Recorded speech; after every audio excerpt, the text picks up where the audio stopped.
Oh, the horde with that family. Oh, they're probably dead.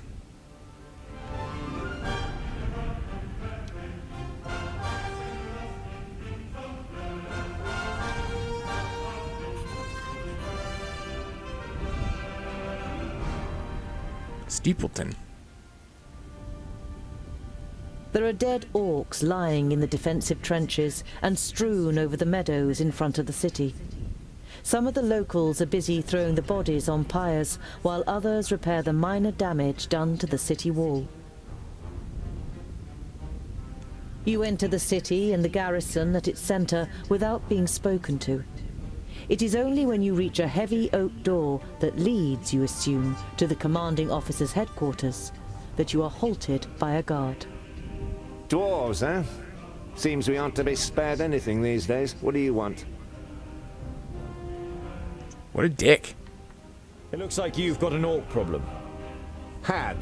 Our scouts detected the army early on, and we were able to repel them without any great losses. A small army of orcs like that couldn't breach our mighty walls.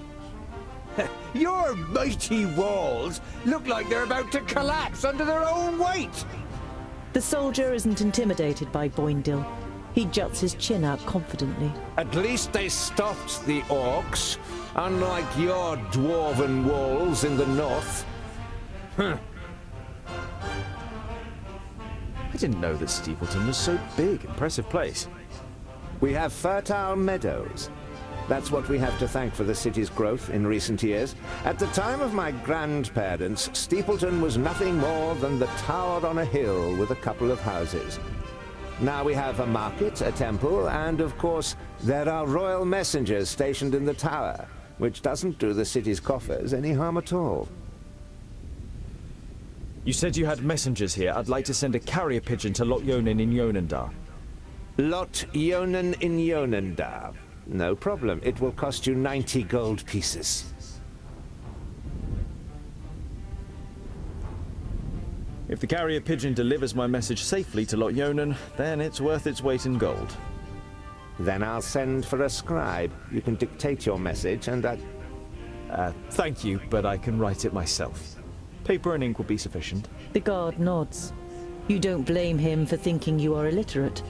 Very few ordinary folk can read or write. Once you've been given the writing implements, you write down a summary of what happened at the meeting of the älfs and the orcs.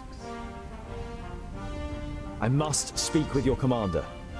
Commander Valor doesn't have time. He's still very busy dealing with the aftermath of the orc attack. Commander Valor is dealing with the orc problem, and I have important information concerning it. I witnessed a meeting of the orc lords. The guard eyes you with interest and tries to judge whether you can be trusted. Finally, he stands up, opens a door, and enters the room ahead of you. The commander looks up from his work. The guard repeats what you told him. Your information about the orcs could be useful. We have fought them back, but not yet defeated them. Come in. The commander listens attentively, and now and then asks questions, as you tell him about the 3 orc armies and the meeting of the chieftains with the älfs. This sounds very grave. I will send out messengers. We must be prepared. The orc army that attacked you was able to escape? What was left of it? They headed south. Unfortunately, I can't send anyone after them until the damage to the wall is repaired. The commander looks at you with a disgruntled expression. It suddenly seems clear to him who he has standing in front of him. If you're interested, you could try and wipe out the mob that got away and collect the bounty. Killing pig noses and getting paid for it? Where's the heads? You grin at Bögnilim, and then turn back to the commander. We'll see what we can do. We must press on. Farewell, Commander Valor. Kill as many orcs as you can, dwarves. Palandi will be with you.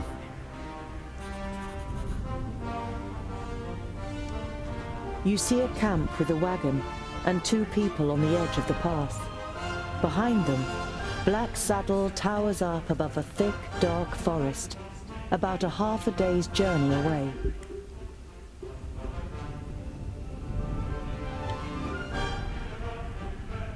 You don't want to give them a shock. So you address them while you're still a distance away. Hello, friends. Is there any space by your fire? The two traders look up and visibly jump when they see you three dwarves. Ah, hello. Yes, of course.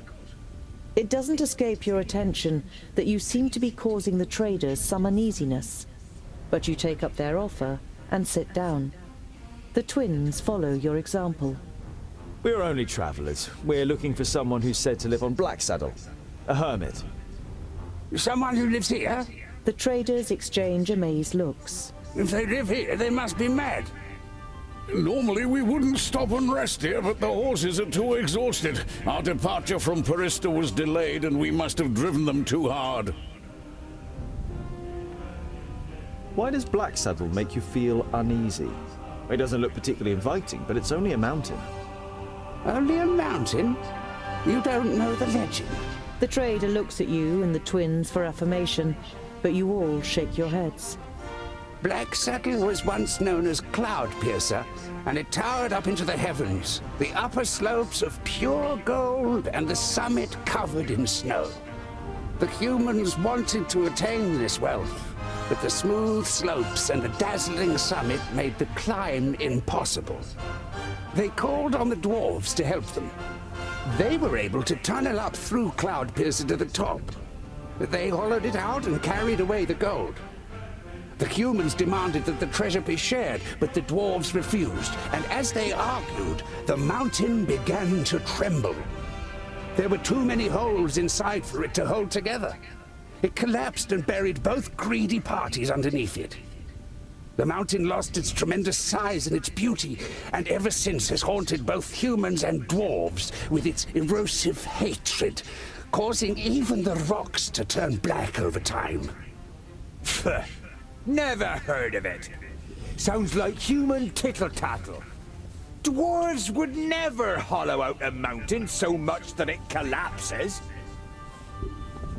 You come from Parista. How are things there? No news to speak of, I'd say. Well, except for Nudin the Knowledge Lusty. You know Nudin the Knowledge Lusty. Lot Yonan introduced him to you many years ago during a visit. What about him? Oh, nothing really. Just rumors. You nod at the trader to continue. He's behaving strangely and disappears into his tower for days on end. Merely looks ill, apparently. Well, that's what someone I know said. Perhaps he got a spell wrong.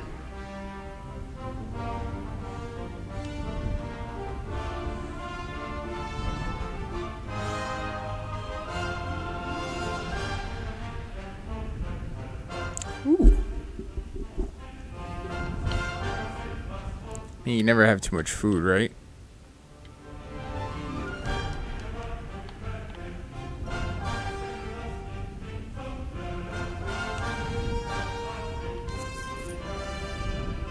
I want to spend all my money, though.